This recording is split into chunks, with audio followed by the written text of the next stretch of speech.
Hey there, it's Lara here from astrologymaven.com, the soon to be launched new website, and I'm here with your weekly astrology forecasts. This one is for the week of June 30th to July 6th, 2021. Thanks for being here.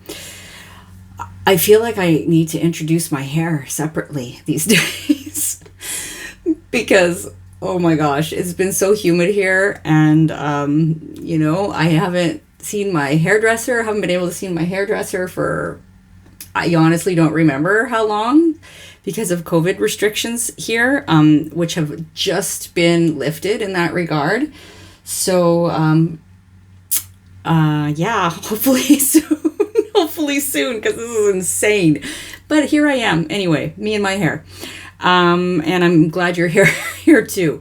So first thing I want to tell you is that in all likelihood, there won't be a video for next week, which would be the new moon in Cancer.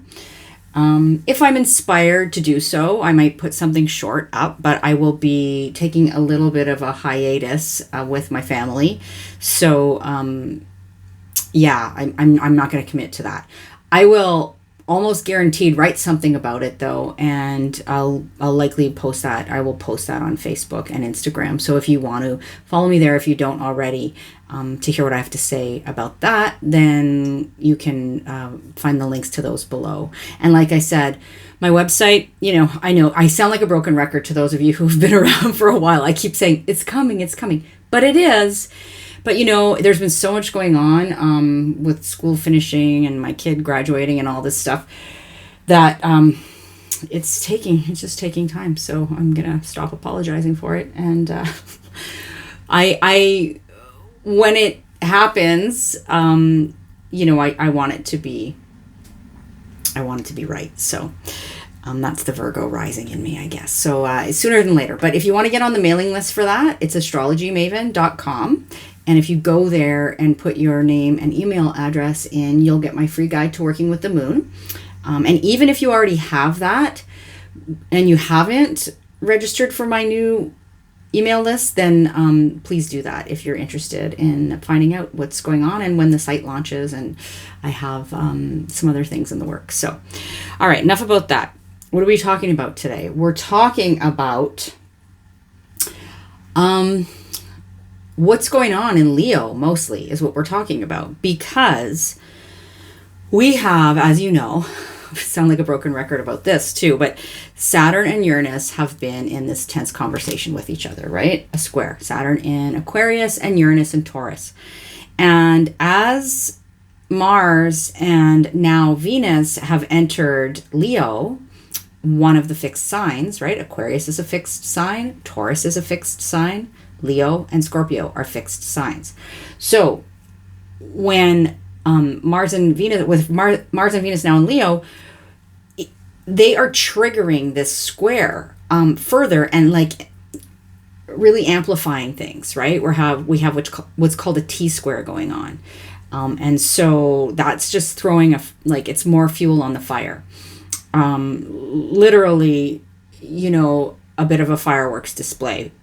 And it's quite interesting because this is transpiring right around July 1st, which is Canada Day here in Canada. And there's a lot going on around that, as you may or may not have heard, and differences of opinion as to whether or not we should be marking the occasion as per usual because of, what's been happening in terms of the discovery of all these grave sites at the residential school sites all over Canada, which I'm sure is far from over. And so personally, right, we are opting to stand in solidarity with the Indigenous people of our country. And we don't usually, we're not big Canada Day party, celebrators anyway. We will sometimes mark it. But it really feels like this year is a time to press the pause button on that. as far as we're concerned anyways. And I know that that's not everybody's opinion, and that's okay. I can't have a one-sided debate here. It's not fair because I'm talking at you technically when I'm doing these videos. And so, you can't engage. So it's not really the time or the place for it. But,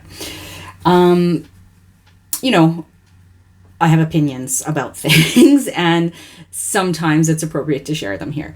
So that's what's going on. But my point is that July 1st and then July 4th in the US, which is Independence Day, right, is traditionally a time where we see some fireworks. And this year that may be literally, and it may very much be metaphorically as well. We may see fireworks in other ways with Mars and then Venus triggering this T-square. So it's a time to be really mindful. And I'm going to talk a little bit more about that and that energy specifically and where it's hitting your chart, right? Everybody's chart, what house this is falling in, so that you can be a little bit more conscious of how you're approaching things over the next little bit. So, but before I get there, right now we've got the moon moving from the sign of Pisces to Aries. So Wednesday evening, the moon moves into Aries, and Mars, who's triggering this T-square, rules Aries. So we've got this for a couple of days while the moon travels through Aries. We have even a further sort of boost to that Mars energy. But Aries is a fire sign, so it makes a trine to the Leo energy, which is a supportive, uplifting kind of conversation. So there are some silver linings. There is a potential for some silver linings here, definitely, and I'm going to talk about that as well. But moon in Aries as of Wednesday evening, and then moving into Taurus on Saturday, where the moon is quite comfortable. So even if we've got a bit of fireworks going on, there may be, Having said that, though, Taurus is where Uranus is. And so the moon's going to trigger Uranus in Taurus. And Taurus, adding to that fixed kind of tension that we have going on. So it may be an atypical situation for the moon in Taurus. And then we've got moon moving into Gemini on Monday. So one more thing I wanted to say about the moon in Aries is that when the moon moves through Aries, it's in its last quarter phase of the cycle, of the monthly cycle. And that's actually July 1st is when that happens. And so this is, a quarter moon is a time of a little bit of a crisis in a sense, where it can be like a turning point or a realization that, since it's a last quarter moon, a realization that things are winding down, or things as we had them planned may not be working out according to our plan. And so we have to shift gears. We have to resign ourselves to the fact that maybe it's not going to be the way we thought it was going to be. We might have a sort of a change of mind, or we might have a flurry of activity that in order to like wrap some things up or that kind of thing. So something to take note of. Let's talk more about what's going on with Mars and Venus, and then we're going to take it through the signs. This video may be a bit shorter than the last. I mean, we've been pushing an hour and a half, 2 hours frequently over the last little while, and I think that this is something that we can wrap up a little quicker than that. Partly because we've talked so much about the Saturn-Uranus Square already, and I have 2 videos on that, so you can go back and watch those. I'll pop the links below, so that you'll know where are Saturn and Uranus in tension in your chart, right? If you don't know that already, like what houses are they in, what themes are being triggered, and how can I work through that tension? So you can watch those videos. But here we're going to really center the focus around the piece that's going on in Leo. Because we haven't talked that much about it. Sorry, there's birds all outside my window right now. So Mars entered Leo on June 11th and will remain there until July 29th. And on July 1st, Canada Day, Mars will move into an opposition with Saturn, who's in Aquarius. And that happens exact in, well, I'm using Eastern time here, Eastern Standard Time, because that's my time zone. So that's just after 9 a.m. on July 1st. Mars opposes Saturn. So Mars, the planet of our drive and action and will and passion and going after our desires. Mars, the warrior. Mars, the god of war. Mars, the aggressor. Mars, the fiery, passionate one, is opposing, right, in an opposition, facing off with Saturn, the Lord of Karma, the god of time. Saturn is Chronos. The one who is a little bit about tough love, wants to teach us the lessons we need to learn, and doesn't want us to take shortcuts. Mars likes to throw up obstacles to see how we can overcome them. Mars wants us to put one foot in front of Saturn wants us to put one foot in front of the other and take our time. Saturn wants us to be patient and determined and pragmatic and all of those things, right? So Mars and Saturn are in this opposition. And then right after that happens, a couple of days later, that energy won't pass in an instant, right? I want to remind you of that. These things, when they happen, sometimes we see it pretty literally out in the world right around the time, the day of the event. But oftentimes there's some leeway on either side of that.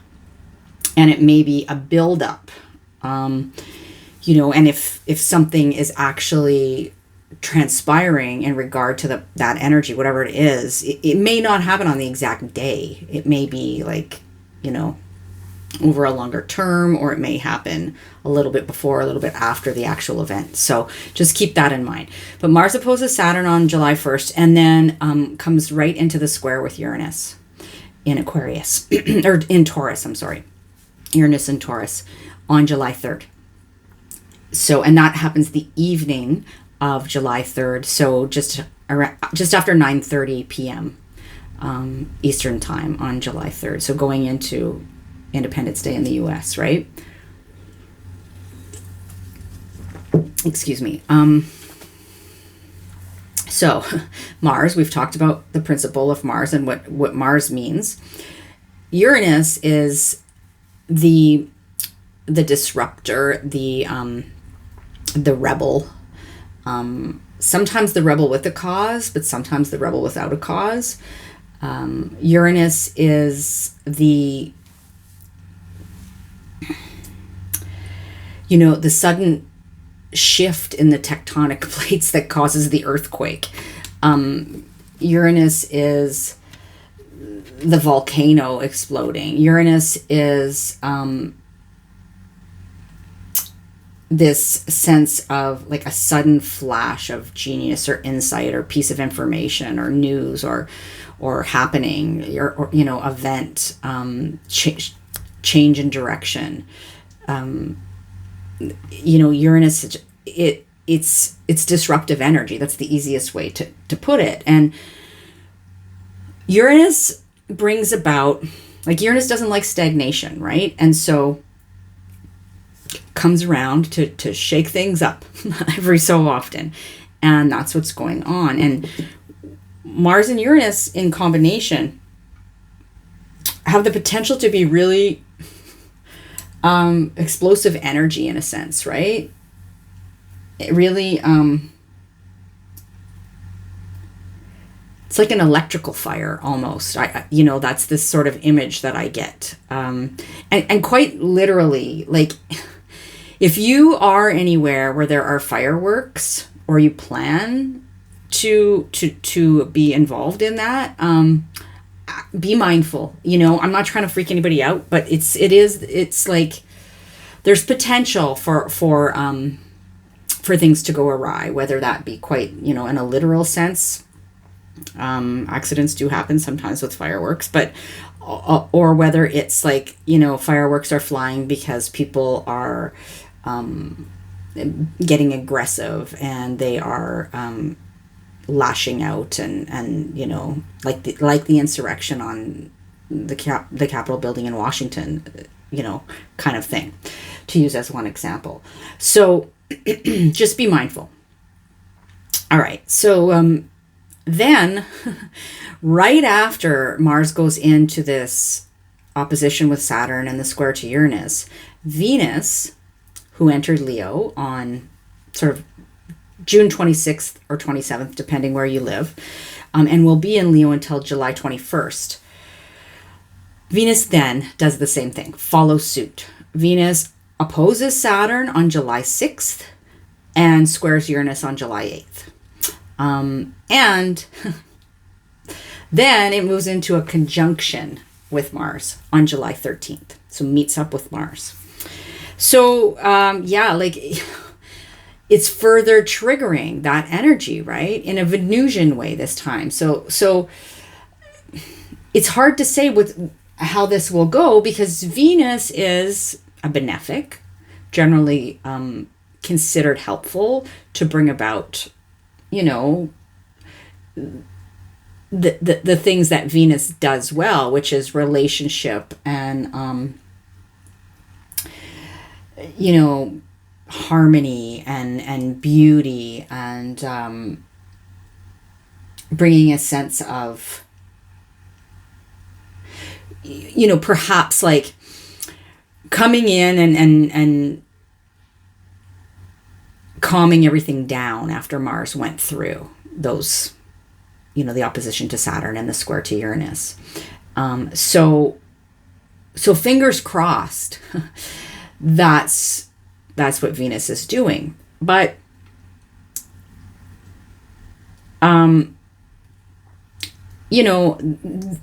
there's a potential for Venus kind of entering as sort of like the Amazon and so this could be like a further kind of disruption or tension. And in this instance, there may be like issues around women, children, the feminine in general, right? Feminine principles in general.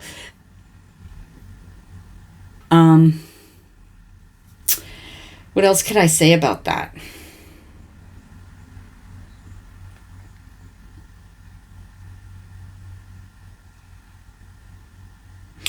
Venus and Mars are personal planets.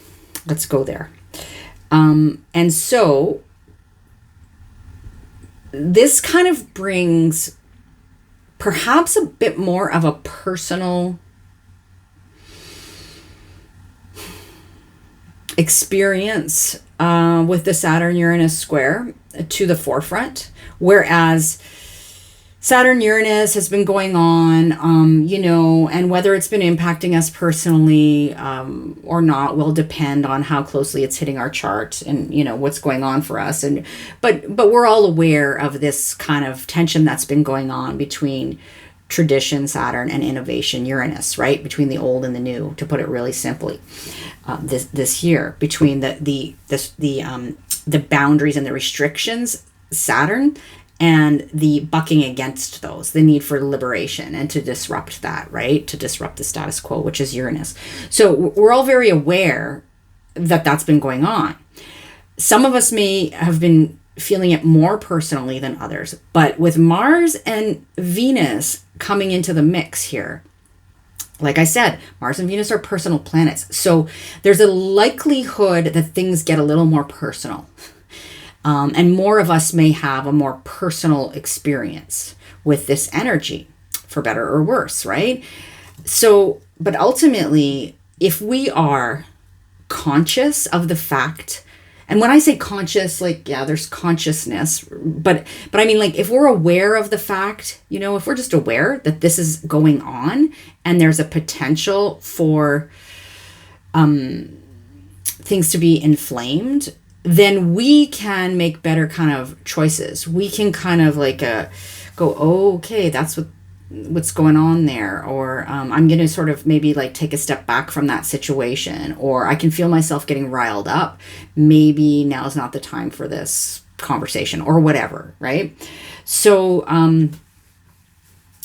it's really good to be mindful of that. And that's one of the best gifts of astrology, is that it gives us this awareness. And it's not that, I don't know if you've heard me say this before, or other astrologers, but I want to make it really clear. Like, it's not like the planets are causing things to happen, right? I mean, you often hear people, especially I think when they don't know that much about astrology, that, they blaming the planets for things. And I mean, we all do that. It's kind of a meme culture that we live in, and it's it's a shortcut way of talking about things, for sure. But in actual fact, the planets are mirrors more than anything else. They are putting a mirror up in front of us for us to look at. It's a reflection of what's going on, in our lives and on the planet Earth here. And when we can see that reflection, hopefully it makes us better able to do what we need to do, to deal with it. It makes us more sort of conscious. And whereas if we don't have that awareness, we're kind of flying blind in a sense, right? We don't have the map, so to speak. And so I just want, it's not like the planets are causing things, but they're showing us. They're like an oracle, if you will, or a reflection, right? Of what's happening. So, and they tweak us to the possibilities and the potentials and that kind of thing. So, the next thing I want to talk about is Leo a little bit more, because that's where all this, the Mars-Venus energy is going on. And actually what I'm going to do first is I'm just going to show you the chart, because there's something, remember how I said earlier, there is silver lining, right? So I just want to show you the chart. So here's the chart, and what you're going to see here is, first of all, we've got, where's Mars here? So there's Mars and Venus down in Leo. And this is for July 1st. This chart I drew up for July 1st. Okay, so at the time the sun is in Cancer, of course. And there's Uranus at 13 degrees of Taurus. There is Saturn at 12 degrees of Aquarius. I want to point out some other things on the chart here. There's the moon, right, in Aries. There's Chiron in Aries. And you can see, and there's the nodes of the moon, North Node in Gemini, South Node in Sagittarius. So you can see pretty clearly on this chart, there is a big blue triangle, but there's also a red, triangle, but it's marking something entirely different, right? So the red is the inflammation. That's the squares that are happening. That's the T-square between Uranus and Saturn and Mars, and then Venus as well.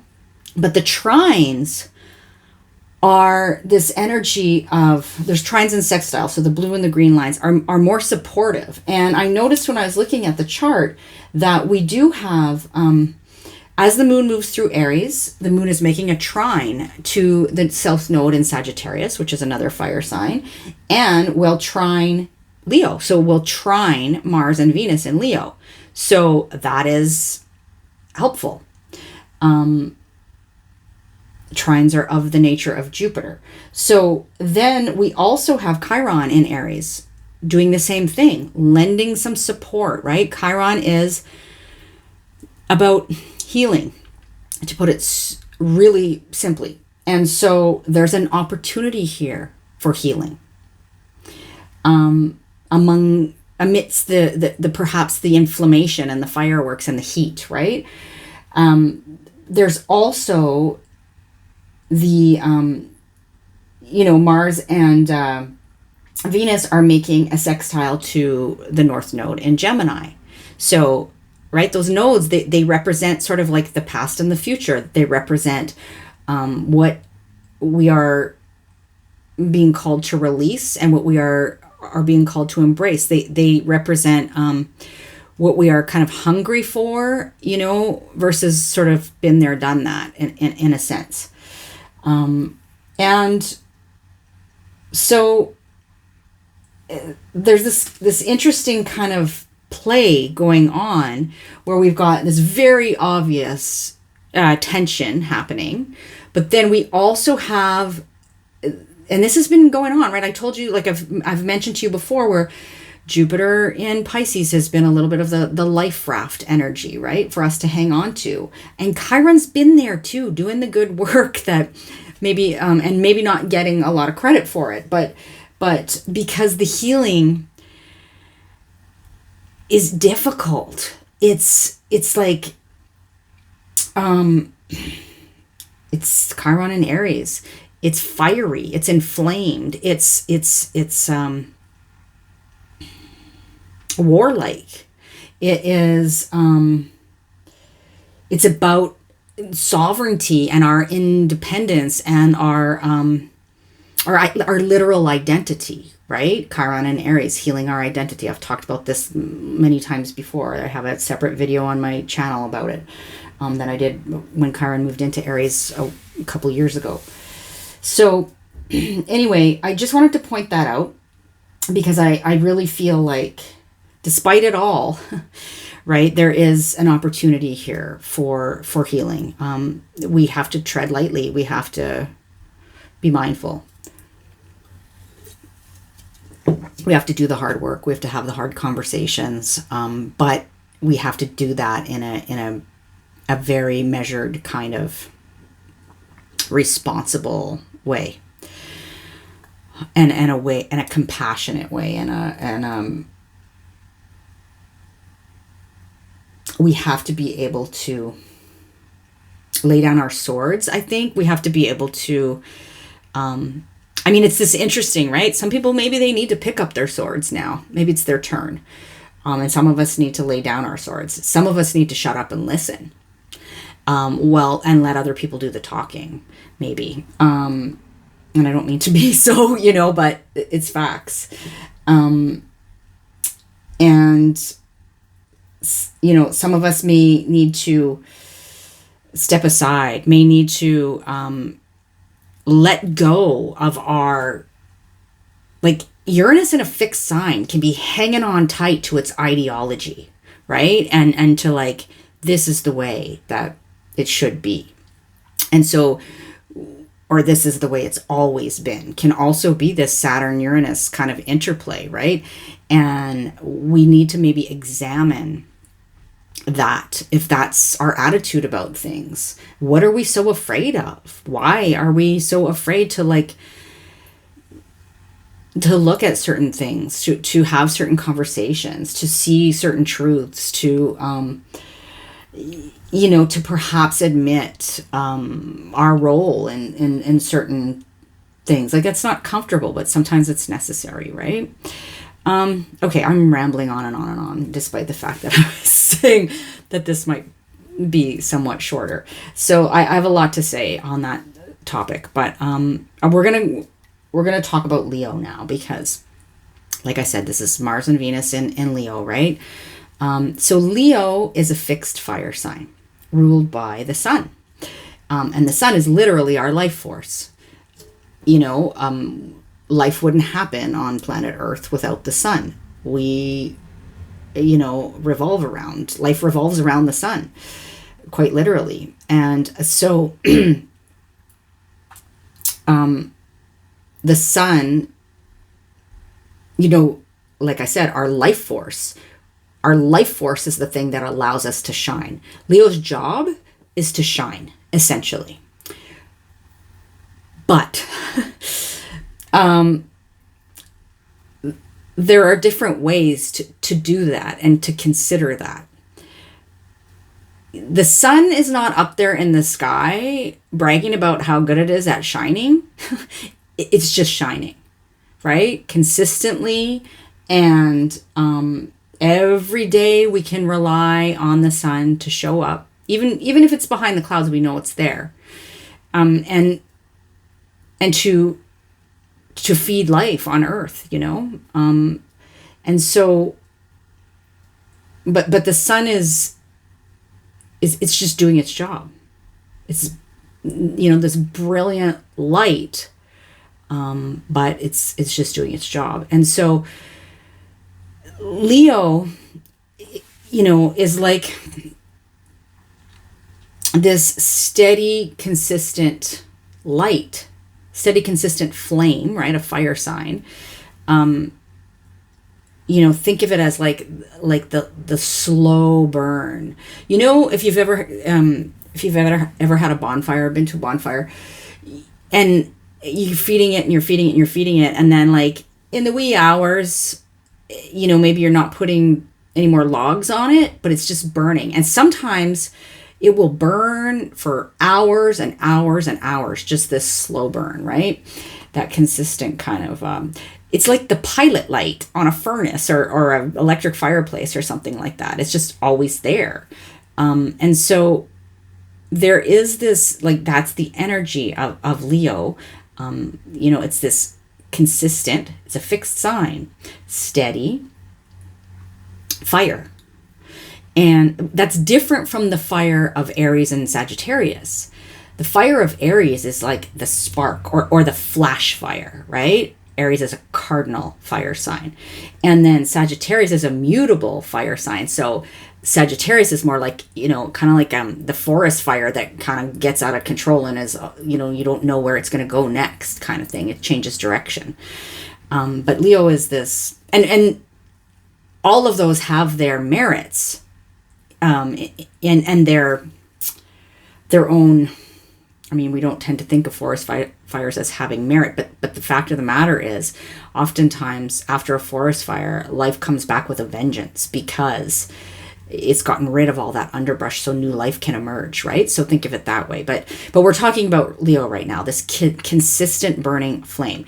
So at best, at optimum, Leo is loyal and courageous and really enthusiastic and pure-hearted and generous, and very,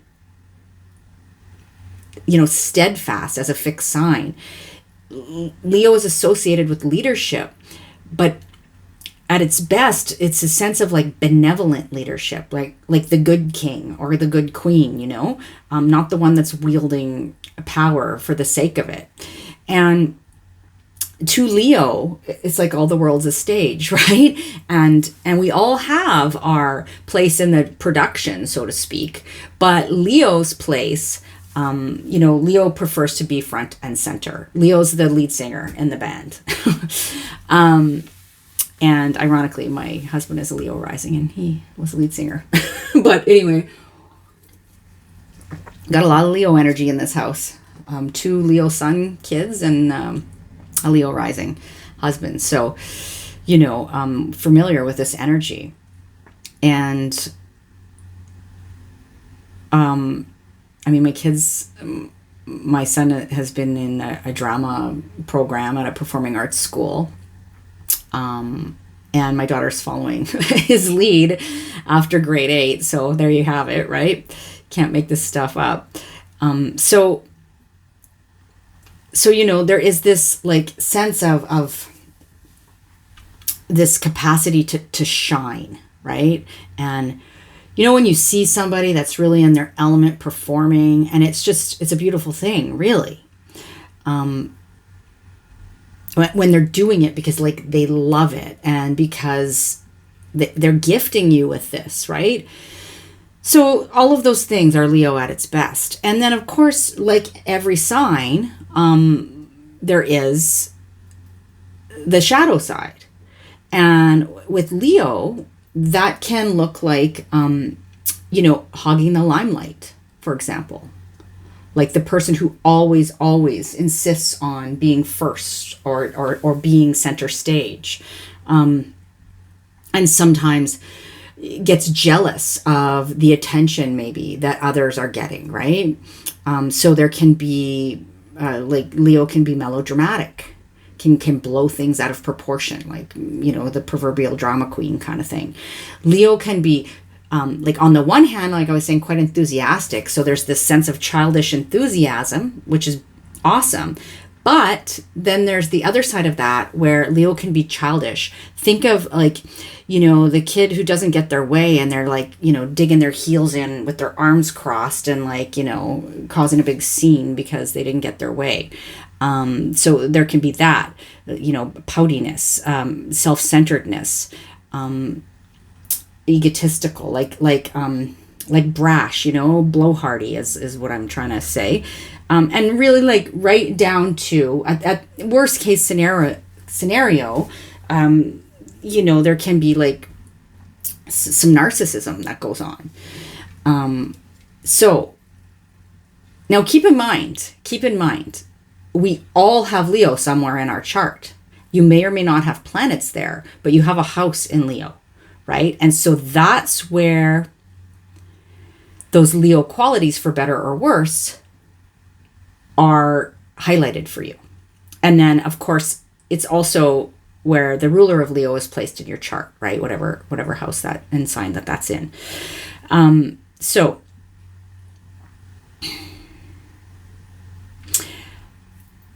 that's a little bit about Leo. And as the sign of Leo is being triggered so intensely over the next week or so, beyond that, because it takes a while for, Venus and Mars to move out of Leo. And of course, the sun's going to move in there and Mercury's going to move in there too. So it's not over yet. But so the sun will do the same thing here in a while, and Mercury will as well. So this is an ongoing story, right?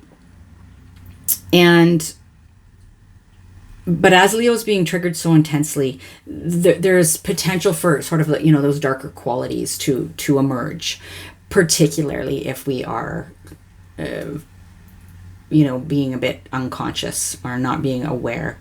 And, here's the thing I want you to know, I am no exception to this. Like, I know this stuff. And I still get caught off guard sometimes. And I still, I'm so aware personally that the moon is going to be moving through Aries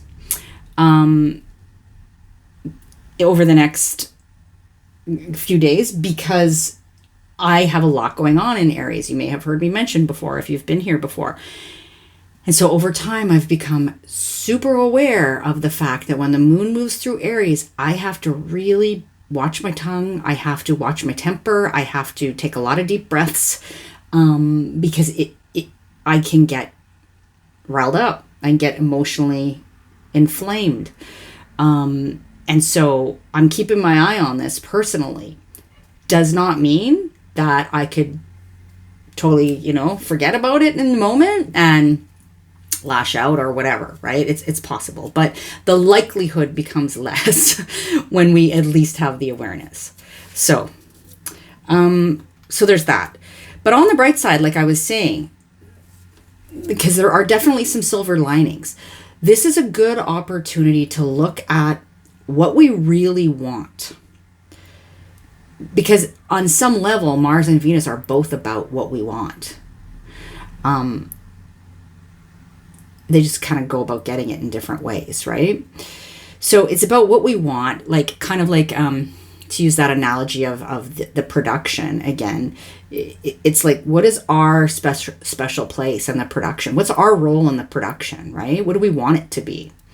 And if we use Mars in the right way, for assertiveness, if it's required, not aggression, for, willpower, and drive, and maybe even physical exertion, we could have a massive breakthrough. That's possible with this energy. We could have a massive breakthrough. I could even see it being quite cathartic. The moon's moving through Aries. I can see there being a cathartic release. Chiron's there to help us with the healing process, right? So that's possible. So I think that's about all I'm going to say in the intro here. And I'm hoping that, this is helpful to you. I didn't really write down any questions. Sometimes I do that for you as to what to kind of ponder. But what I really, really think is, be aware, even if you're not paying attention to what houses this is happening in for you, that's your prerogative. But just be aware that there is potential here for some fireworks, some fuel to be tossed on the fire. So do your best to use the energy in a productive way rather than a destructive way, right? Okay, so having said all that, I'm going to take you through the signs now, and I'm going to, when we're doing these forecasts, we're always talking about whole sign houses for anybody who's wondering, and it's a general forecast. So, of course, I don't know your chart. The best thing to do is listen for your rising sign first and foremost, if you know it. That will be the most kind of obvious or in your face, so to speak. But also listen for your sun and your moon, right? And that can give you some nuance and some added layers. The moon may reflect more of the sort of emotional piece. And the other thing I want to say to you is that if you have planets around, or if you have your rising sign or your MC or what have you around 10 or 15 degrees, between 10 and 15 degrees of the fixed signs, which are Leo, Aquarius, Taurus, and Scorpio, then this is definitely something to watch, okay, on a personal level. It may be a time of increased pressure and activity, action, tension, plate spinning, all the balls in the air. But it also has the potential to bring about pretty significant breakthrough as well. So, if you've got, like I said, if you've got stuff going on between 10 and 15 degrees of the fixed signs, then you're likely to be experiencing this more personally. So I have a Leo rising husband who has a whole stellium, a whole collection of planets in Scorpio, and another fixed sign. So there's a lot going on for him right now, and it's interesting. We'll see what transpires. Anyway, just trying to think if there's anything else I want to say to you before we. Oh, one more thing. I think I said this in last week's video, and I actually just mentioned it to somebody in a reading that I did for them too, but it's something that just keeps coming up for me into my awareness, and I want to kind of drive the point home because I do think that it's important.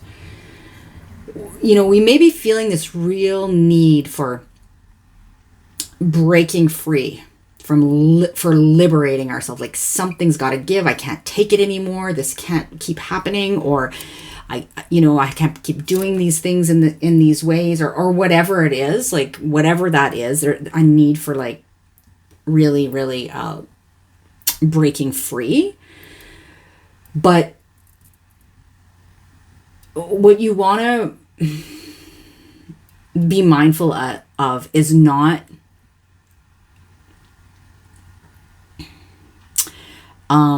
I hate this saying, but it fits, not to throw the baby out with the bathwater, not to not to, so there's that. I think this is the quote I used last week, and I don't even know where this came from, so forgive me, but it's like there's a fine line between rebellion and self-sabotage. If you remember one thing, remember that. Remember that. There is a fine line between rebellion and self-sabotage. So although it may seem like you want to burn it all down, so to speak, in the moment and under the pressure, it may not be the best approach, right? Like, don't shoot yourself in the foot. All those cliches. It's if you're feeling like you're really, really riled up and you just like something's got to give, try to work with that in a more productive way. Like if you can do something physical, if you can, like active rest, if you know what I mean by that, or taking part in something that allows you to productively release the tension in some way. As long as nobody's getting hurt, kind of thing, then that's some advice I have for you. Anyways, there's a fine line between rebellion and self-sabotage. So, and I'm familiar, which is why it sticks with me. So, okay, we're going to take it through the signs now, and we're going to talk about Leo, and we're first and foremost, but we're going to talk about, Mars, the house that Leo sits, because that's where Mars and Venus, and then eventually the Sun and Mercury are moving through and triggering that T-square to Uranus and Saturn. So here we go. Beginning with Leo. Leo, this is your first house where all this energy is happening, right? So your first house is lit up like a Christmas tree. It's very much about you. It's personal. The first house deals with our self, quite literally, our physical self, our physical vitality, our body, how we come at the world, how we are perceived as we come at the world, the first house is how we enter the world, from the birth canal kind of thing. So, this is an energy where you may feel like you really have a lot going on and there's a lot to tackle, but you're determined and you're willful, and there may be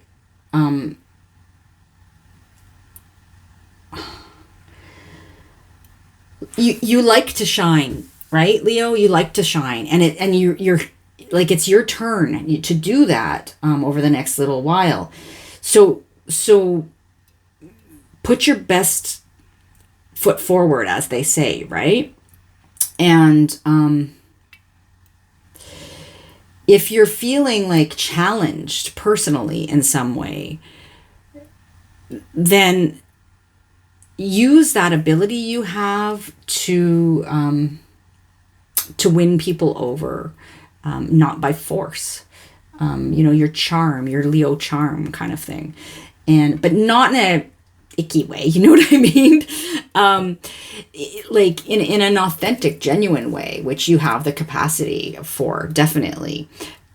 So, the other thing I'll say is that with Mars moving through your first house, just be mindful of like any physical activity or things like you're being safe. Like, okay, so for example, the other night, my husband, who's very, very talented in the kitchen, went to grab a pan that was in the oven and just totally forgot like that it was hot, and he burned his hand quite badly. So he's a Leo rising, right? So like just those kinds of simple, quite literal things. Be mindful of that. Be mindful of of being safe if you're engaging in any kind of like, take care of your body is essentially what I'm trying to say. Look after your body.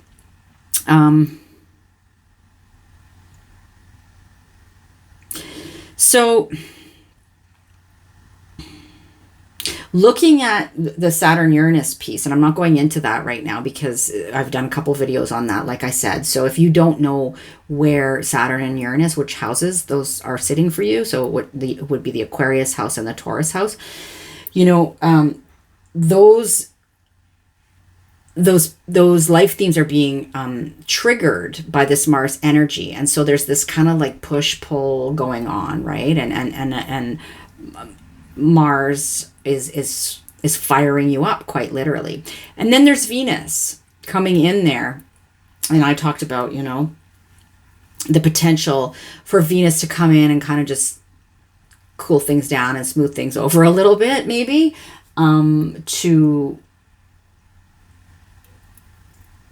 Venus may be, like I said, a bit of an Amazon as well, going through this tension, but I get the sense that Venus will bring some balance in, some harmony into the situation. So, okay, I think that I've said enough there. So I'm going to move on, Leo, from you, and I'm going to, and I love to know like how things transpire, if you're willing to share that, if you want to put something in the comments below, if you are somebody who's got a Leo rising or Leo, lots of stuff going on in the fixed signs or what have you, then I'd love to hear about it. So, all right, next we have Cancer. So Cancer for you, the Mars and Venus moving through Leo is your second house. That's where Leo sits for you. So this is all about your personal resources. Your finances, like your personal finances, the money you make from your job potentially, or your business or what have you. It's how you get your basic needs met. It's your personal resources, right? So money, but also time and energy. It can be about your personal belongings, your material possessions. It can be what you put value on, and your sense of self-worth.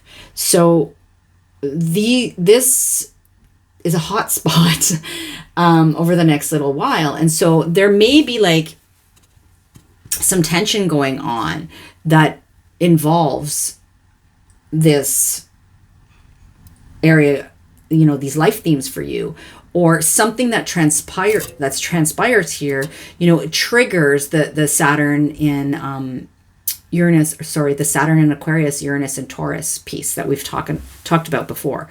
And so, like be mindful of things like, arguments about finances or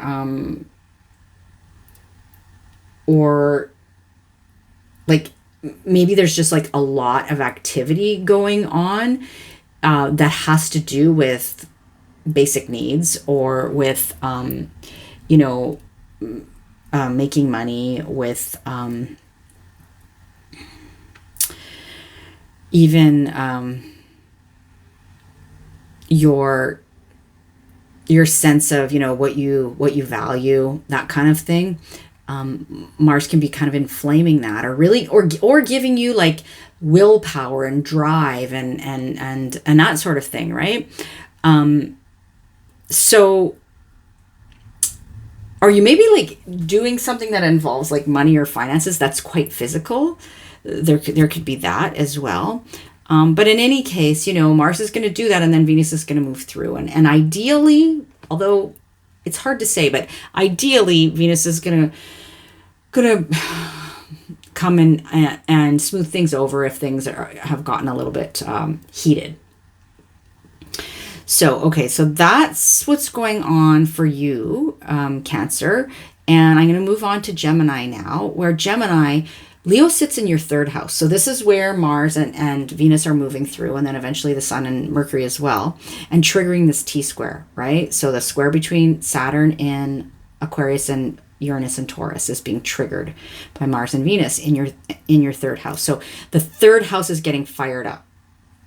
The third house is about what's going on in your immediate environment. It's about, and sort of like the people in our immediate environment, or on our sort of same plane, if you will, like our siblings, our cousins, our friends that feel like siblings, our neighbors, our community members, that kind of thing. Third house is about our communication. It's about, and the messages exchanged back and forth, and how we communicate. It's about commerce and marketing.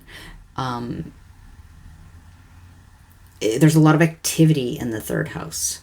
The third house can be about travel. That's usually like a shorter distance variety, right? Like little day trips, or a weekend trip, or like somewhere you're going where you're probably not taking a plane, maybe. Or maybe you are, but it's not that far, kind of thing.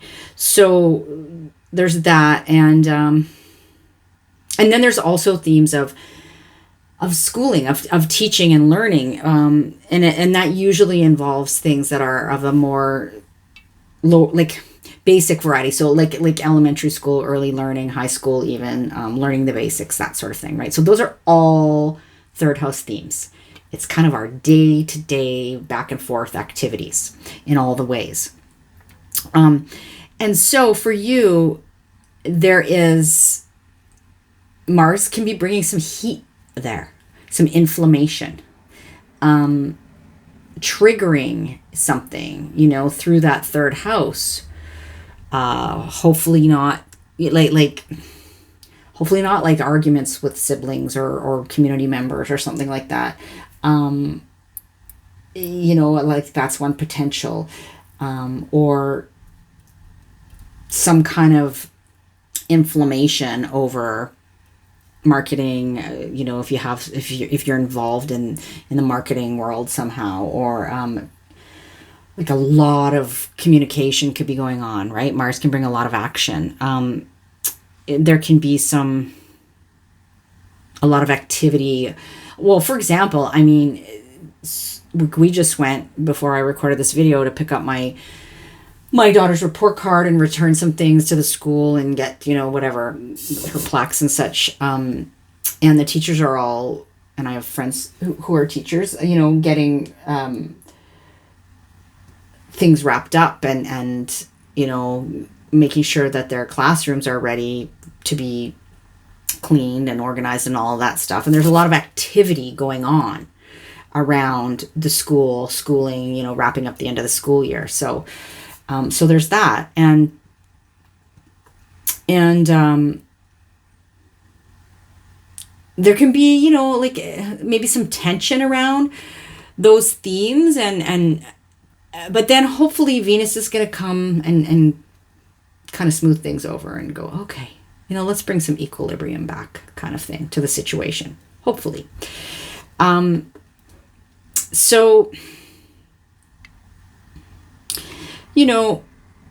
again, like I want to make sure that there is the potential for some big breakthroughs going on as well. And so maybe there's a breakthrough that has to do with, your community members or a group of friends that feels like kind of family, or your siblings or something like that. Or there's a breakthrough that happens as far as plans for some travel, or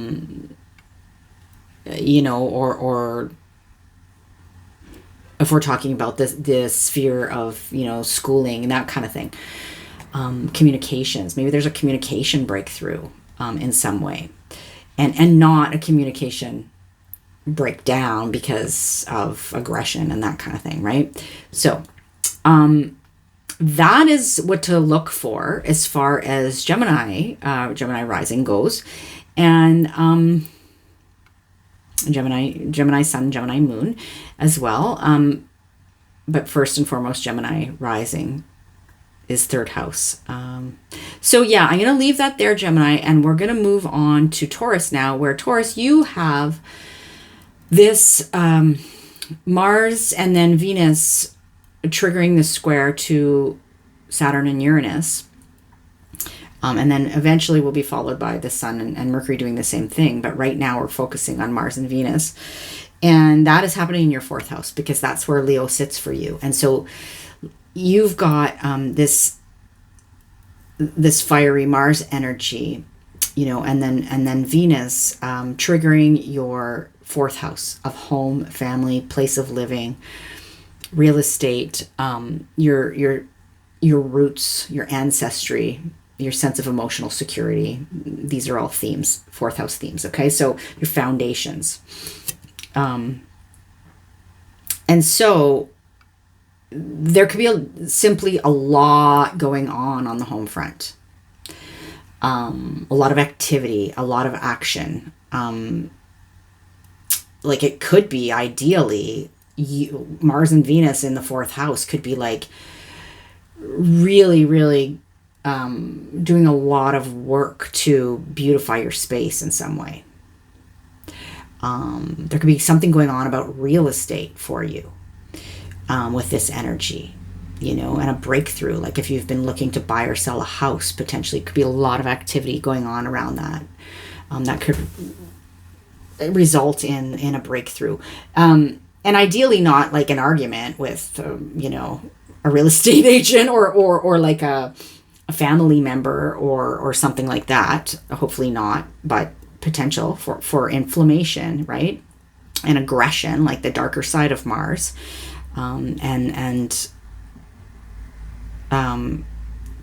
People exerting their will kind of on the home front and that sort of thing. So there is that potential. I'm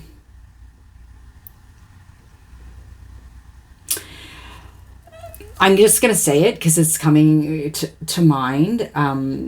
Personally, I wouldn't be lighting off fireworks in my backyard. Just saying. So, do with that what you will, but I personally wouldn't be.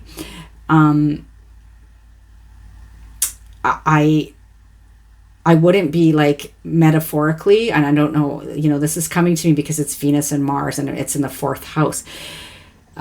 I wouldn't be lighting money on fire, if you know what I mean by that. Like spending fast and furious is maybe not the best option. Just wait a little bit. Maybe we'll till clearer heads prevail. Although you may have to. Like sometimes we don't always have a choice about these things. There may be something, that comes about and an expenditure. There's like there's some quick. You have to be on your toes and a quick. There's something going on potentially with, a quick exchange of money or something like that. So I think that's enough to go on, Taurus. I'm going to leave that there for you. And I'm going to move on to Aries next, where all of this is triggering your 5th house. Leo sits in the 5th house for you, Aries. And so Mars and Venus moving in there, and then eventually later on the Sun and Mercury, but right now we're focusing on the Mars-Venus piece, is lighting up that square to Saturn and Uranus, right? And so triggering that. And that's your 5th house. And that has to do with, what brings you pleasure, what brings you joy, how you have fun in life. It has to do with your hobbies. It could have to do with sports. It could have to do with, and 5th house is very much associated with children and things like childbirth and that kind of thing, and pregnancy and anything revolving around children, your own children. It could have to do with creative projects, that kind of thing. So those are all potentials for 5th house. And so there can be a lot of activity going on around those themes with Mars there. Hopefully there's not like arguments going on, with your kids or with regards to creative projects, or, what you're going to do for fun. Or ideally, maybe there's like a lot of action going into fun, like you're doing some kind of a sport that's really, got you fired up, or you're expending some physical energy like that, or some kind of passion project. potentially. I can see this, you know, like, and that could be like an art project when we're talking about Venus, or beautifying something. You know, those are all potentials. So lean towards the optimal sort of expression of that energy is what I'm trying to say, and watch for the aggression piece and the inflammation piece, right? Try to keep that to a minimum. The moon is moving through your sign, like I said, for a few days, right? So maybe some kind of emotional stirring that goes on around that time as well. And Chiron's in your sign. It's the other thing, right? So all about healing our identity. So, okay, we're going to leave that, I think. One more thing I was going to say, like, if you do have kids, there could be like a lot of activity going on with kids right now. Like, they are doing a lot of things, which, as you know, as a parent often means you are also doing a lot of things. And now, because school's out for summer, there could be a lot, you know, it could be a time of like, maybe you're going on vacation. I mean, we are, like I said, taking a break with our kids, and there will be other kids, you know, in the vicinity and that kind of thing. So involved. So there could be a lot of activity going on as far as that goes as well. All right. So we're going to move on now from Aries to Pisces. And Pisces, for you, this is triggering your 6th house. So Leo sits in the 6th house for you. And this is where Mars and Venus are moving through and triggering that square to Saturn and Uranus, right? So for you, what's being charged up, what's being fired up, are things like your daily routine, your health, issues around health and illness, your sense of like, you know, your work, like your daily work kind of thing, whether that's paid or unpaid. There could be activity around pets going on in the 6th house, but those are the themes being triggered. And so there could be a lot of activity around these, you know, that have to do with these themes with health. You could just be really busy on the day-to-day, like a lot going on, a lot of ticky boxes to check off, a lot of balls in the air on the day-to-day, you know, whether that be through your work, like your job, or your just the daily tasks that you do in your life. It can have to do with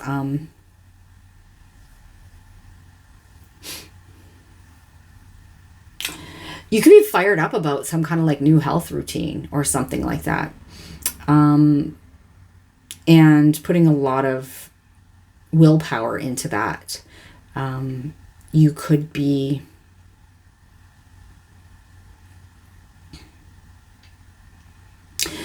I don't know, like something that came to mind here is, you know, some sort of like a lot of maybe something going on with a healthcare professional potentially.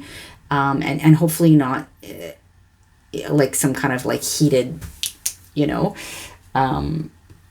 face off. Hopefully it's more like if you have to assert yourself in some way, or if you have to really like actively advocate or something like that, then Mars can be helpful for that. And then Venus can, you know, hopefully bring things into balance a little bit there. Smooth things over. And we've got this trine, right? Remember I was telling you that about Chiron and Aries, about the self, the identity. And so healing may be a theme. There may be something that goes on that's a real like, and remember I said to you, there's like a potential for breakthrough, right? So maybe there's a breakthrough when it comes to your health, or your like maybe there's a diagnosis that just, you know, or there's some kind of breakthrough, or your daily routine in some way.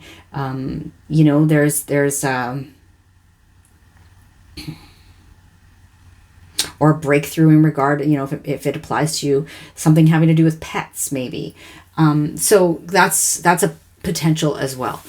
So, okay, Pisces, I'm going to leave that there for you. I'm going to move on to Aquarius now. And I'm going to, Aquarius, for you, you are a fixed sign. So you're feeling this, right? And you have Leo in the 7th house of one-to-one relationships. And so Mars and Venus are moving through there, triggering the square between Saturn and Uranus, as we spoke about at length in the introduction, right? So don't skip that, definitely. And so your area of relationship is being fired up by Mars.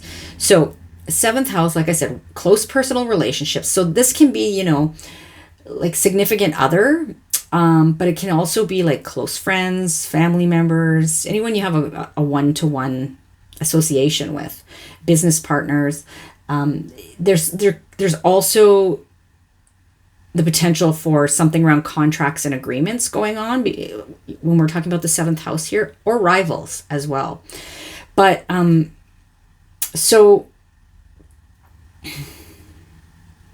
Mars can be like, let's just look at how this could happen in real life. Like what could happen on a practical level? Well, Mars could be triggering maybe a lot of activity in your close personal relationships, one or more of those.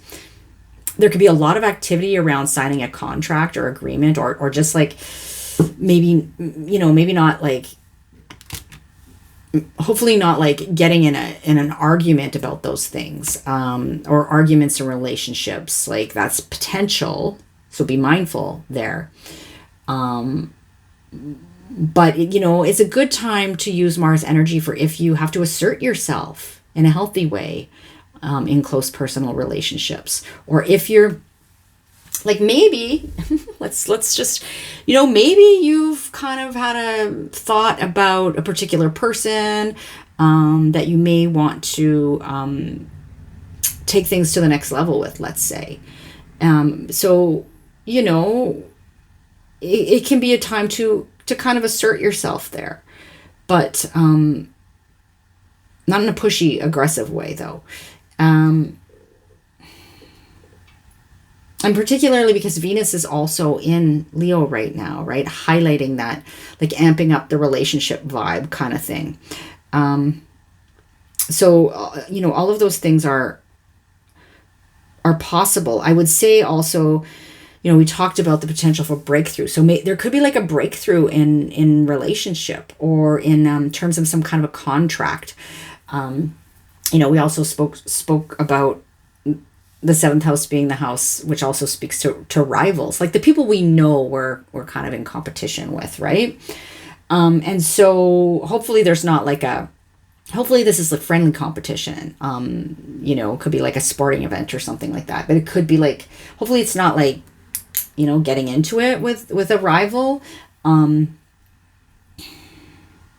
So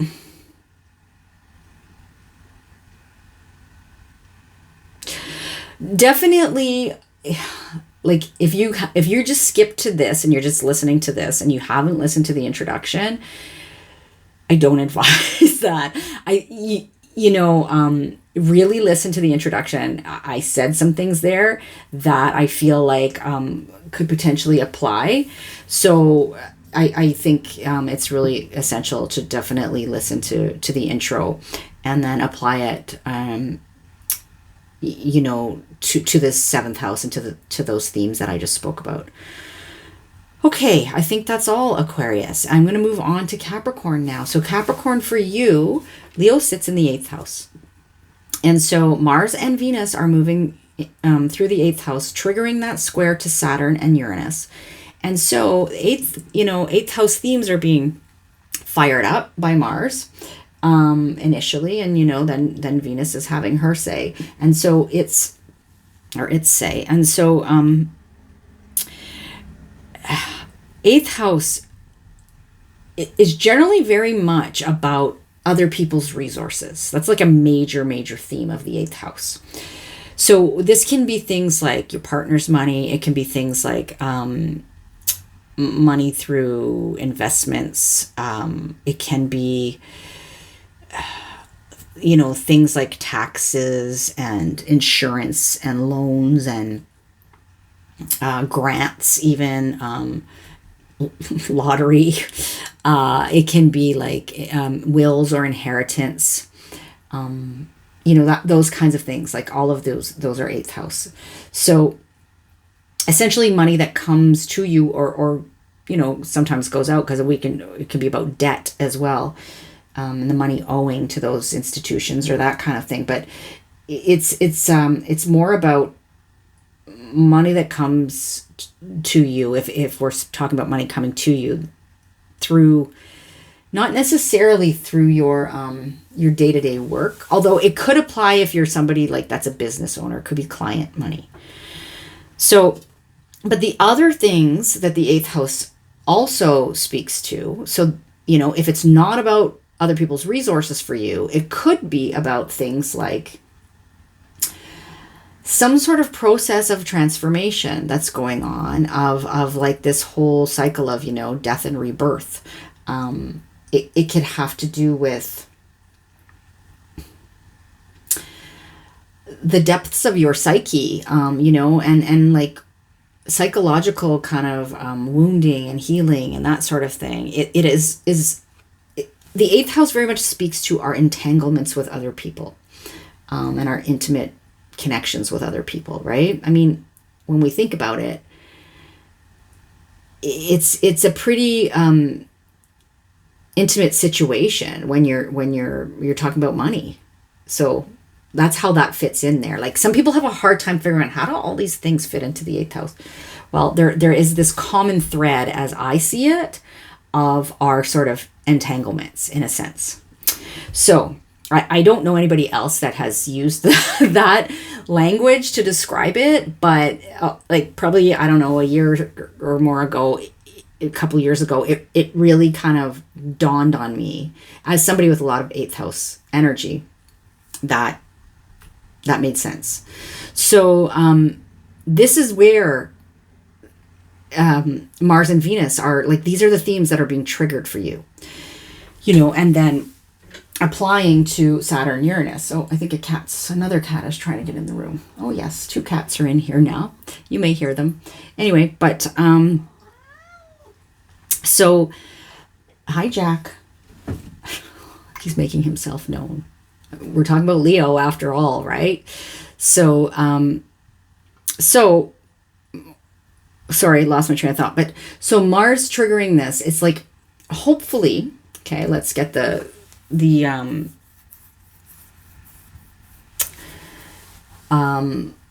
less optimal possibilities out of the way first. So, hopefully it's not like arguments over like things like wills or taxes or things like that. There could be a lot of activity going on around those things potentially. Hopefully it's not, arguments over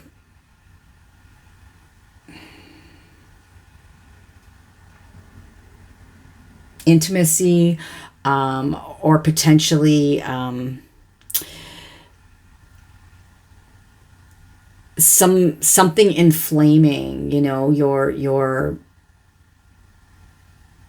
psyche in a sense, like, the skeletons in the closet, if you will. So, just be mindful of that, because Mars can be the aggressor, right? But sometimes, like, ideally, Mars is allowing us to assert ourselves. Mars allows us to have willpower. So maybe if you've got a lot going on, like maybe your taxes are late and you got to do a lot of, like, you got to get it done. And so there's a lot of activity going on around that, potentially. That's just one small example. So ideally, Mars can give you the willpower there to do that, right?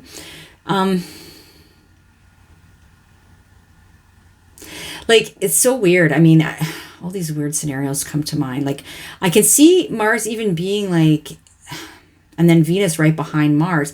I can see there being like some kind of like money coming to you because there was some sort of like a mishap or an accident, an insurance claim maybe, or, something like that you're dealing with. I can see that as well.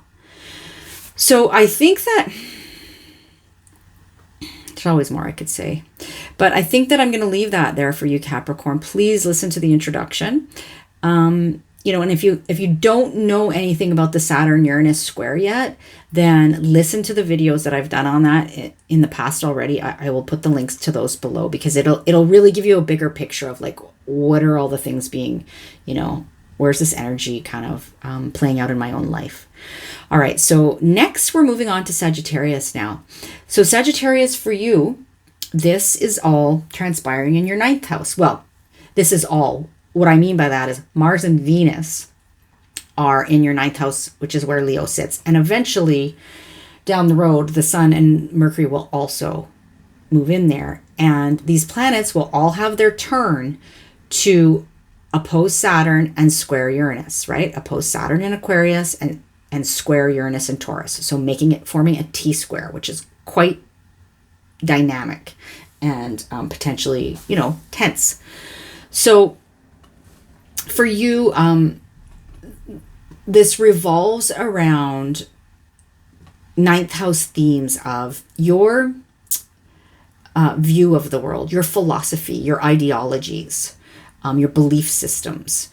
It can have to do with teaching and learning as well, similar to the 3rd house, but usually we're talking about like higher learning environments, so colleges, universities, some course of study or something revolving around those kinds of institutions. But it can also be about like excuse me, it can be about like higher learning, like if you're taking like a postgraduate course, or you're taking a course that doesn't have anything to do with a formal learning institution, but it's like something that's sort of beyond the basics, or you're potentially looking to publish something and get your message out. 9th house can speak to things like, religion and church and that sort of thing as well, as a 9th house thing. And then we can also have like long distance travel, people from like foreign people and places, foreign cultures that can play a role as well. And so for you, Sagittarius, here's what I would say. Mars in this house can lend to, Sagittarius already has this ability to really be up on a soapbox sometimes, right? Because there is a concern or a focus on seeking meaning and truth and potentially sharing that as well. And so that's all well and good. Just be mindful that, just be mindful of not getting up on your soapbox, like, and not being aggressive with like your ideologies and that kind of thing. That's something to watch for. This could be helpful. Let's take it in a different direction. This could be helpful if you're trying to get a lot of work done to finish up a program or something like that, or there's you're somehow involved in an institution of higher learning, and you are needing to get a lot of work done, or there's a lot of activity going on around that. I think of the local situation that's still unfolding with our university here. So there can be some butting heads that goes on, but there can be like the willpower as well, to kind of power through with Mars. And Venus, hopefully as a benefic will come about and kind of like smooth things over if things have been overly inflamed in her own way, hopefully. I said more about that in the intro, so definitely listen to the intro. But there could be like a lot of activity going on around and planning a trip potentially. There could be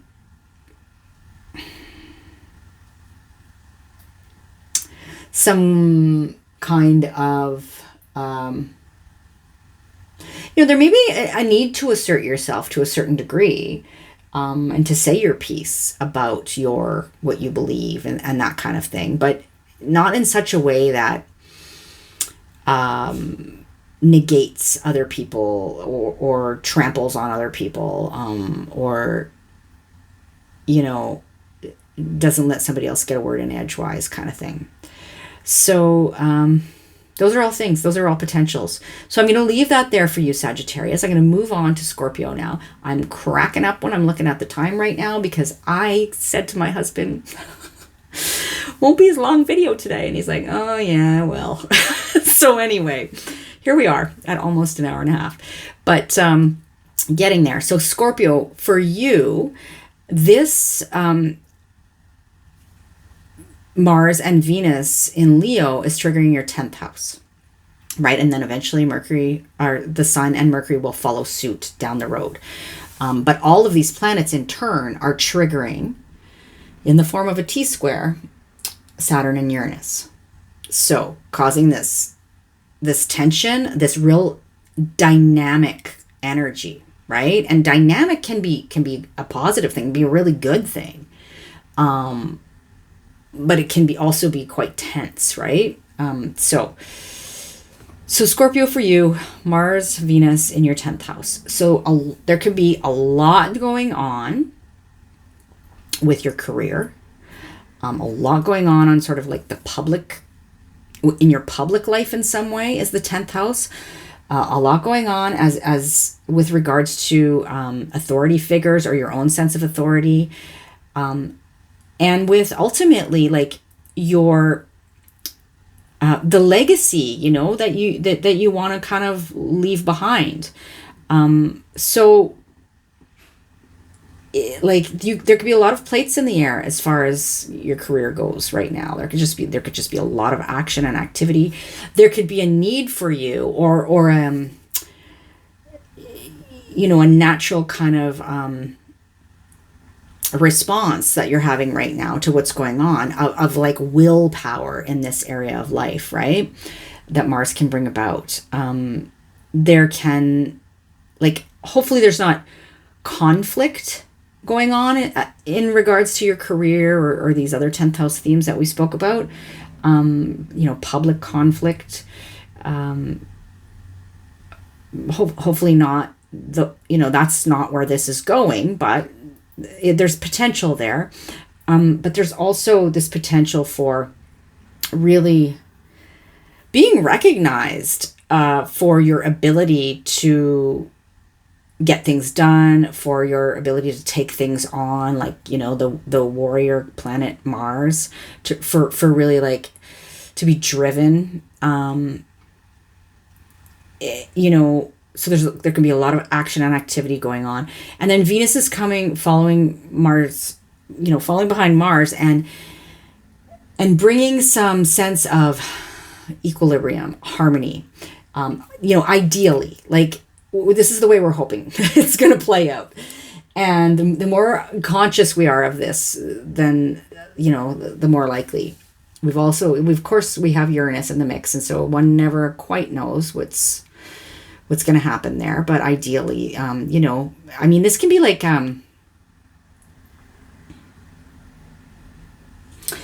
you eventually, like, some gains being made with regards to Venusian things like your relationships or your, you know, your money, your resources.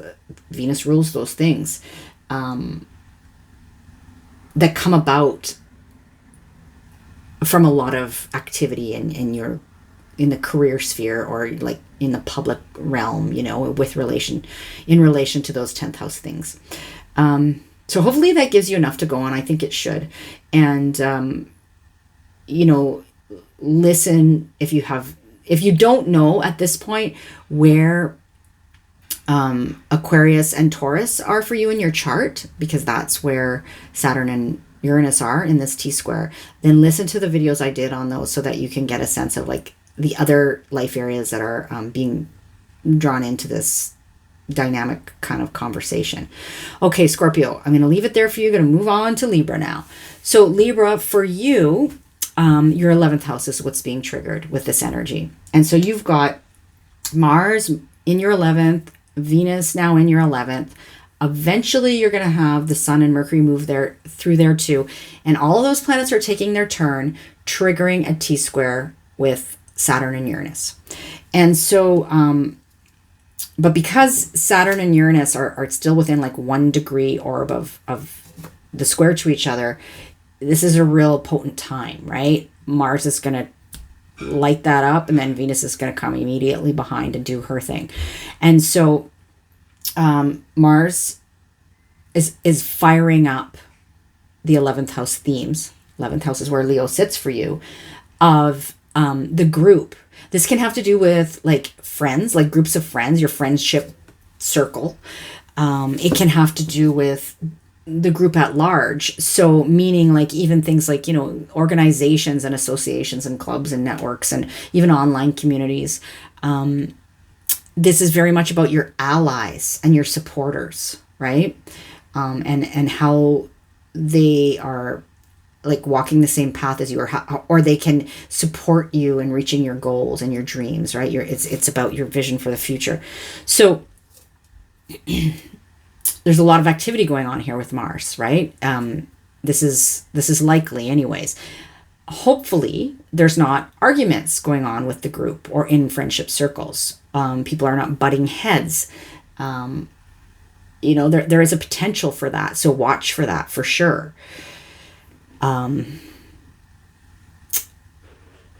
even if you're not directly involved, it may be like something going on in your circle of friends or in a group that you're somehow like associated with that can be real fired up over this time. But there could also just be like a lot of activity going on with friends. You know, getting out and about, as we say.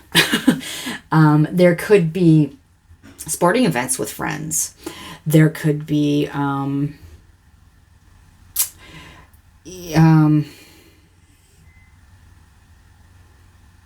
lot of action going on with like alliances in some way. There could be something transpires that requires you to or calls you to exercise your willpower in relation to these themes.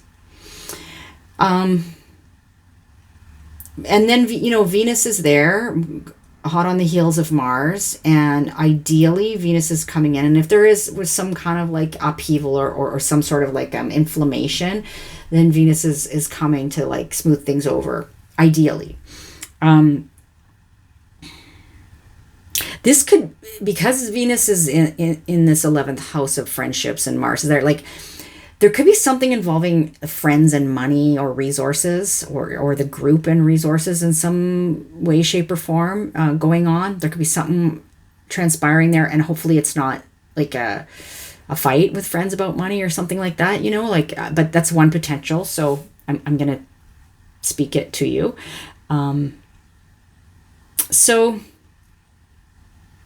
But there could just be a lot of fun with friends too. Could be a pleasurable experience with friends doing some kind of activity.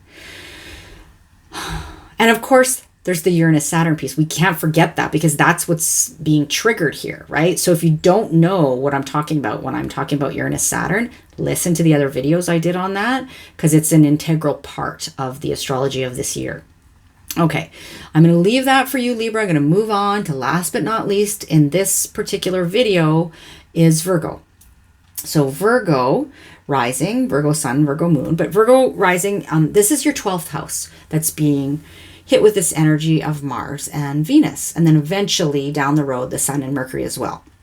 But right now we're talking about Mars and Venus triggering this square between Saturn and Uranus, which we've spoke about the Saturn-Uranus square for quite some time, and I have other videos on that. So if you don't know where Saturn and Uranus sit for you in your chart and the themes, the overall themes that are being triggered there, then definitely listen to those videos so that you can be enlightened on that, because those themes are going to play a role here too. But specifically, Mars is going to initially trigger this square, and then Venus, hot on the heels of Mars, is coming in. So Mars, let's just speak to what is the 12th house about. And the 12th house is one of those houses where it can be sometimes hard to articulate. And so, but let me do my best.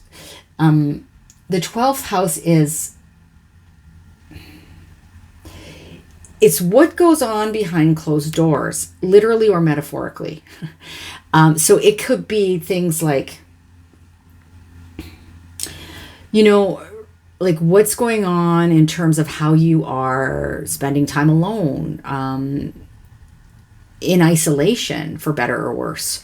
It's like, it could be about how you're spending time in solitude, how you're like, it's a break from your daily routine. It's the things outside of the daily routine. So like, if you're taking a respite, if you're convalescing in some way, if you're taking some downtime. So that's one potentiality, but there's also, the 12th house can speak to, our unconscious and sort of what's, behind those closed doors, if you will. Our dream life, the spiritual realms, those are all 12th house things. The 12th house is the last house. So sometimes there's themes of like endings and losses and wrapping things up before we start a new cycle. And then there's all, this could also, when we're talking about like behind closed doors, sometimes this involves certain institutions like places of retreat, or places of convalescence like hospitals and hospices, or even places where we're kind of isolated, like rehab facilities, prisons, detention centers, like all of those things, and so Mars is firing up this area, and like ideally, so let me just tell you, like, this is me because I'm a Virgo rising. So like the phrase active rest comes to mind, right? Active retreat. We have for quite some time been wanting to go spend some downtime at the lake, and that hasn't happened for various reasons. And so we're determined, right? Mars, to make that happen. So that is happening. But there's a lot of activity that goes on to get ready for that. And then we also know that there will be some activity even when we are in this place of like retreat, because there'll be some opportunity for seeing some people and that kind of thing. So anyway, that's what's transpiring for me personally. And so it may be something like that for you, or it may be something else that is related to the other themes I spoke about.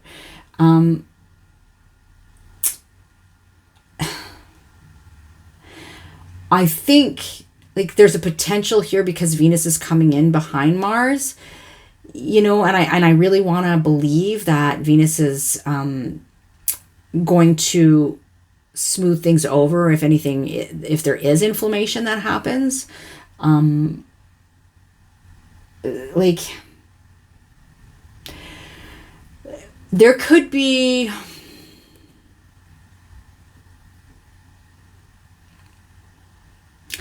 one of the things, there could be secret arguments with friends. There could be like the 12th house is secrets. And so there could be like things going on that you're not privy to, or things that other people aren't privy to that are going on in your own life behind closed doors, right? That involve these Mars Venus themes.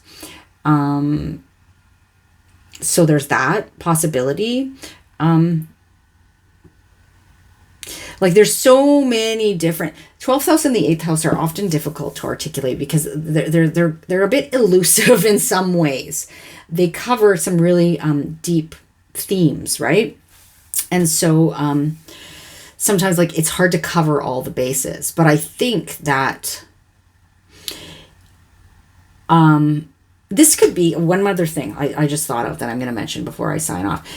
There could be some activity going on around you dealing with some of your self-sabotaging habits potentially, right? That could be very much 12th house. So there could be stuff going on around that as well.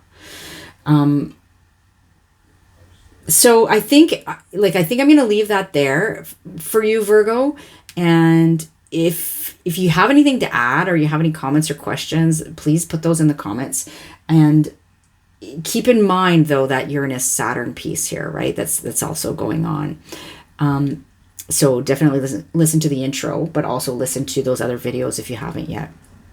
Okay, so I'm going to sign off at an hour and 40 minutes almost. And I want to remind you that in all likelihood, there won't be a video next week. If there is, it'll be just a short one, but it's very likely there won't be, because I am taking some active rest, right?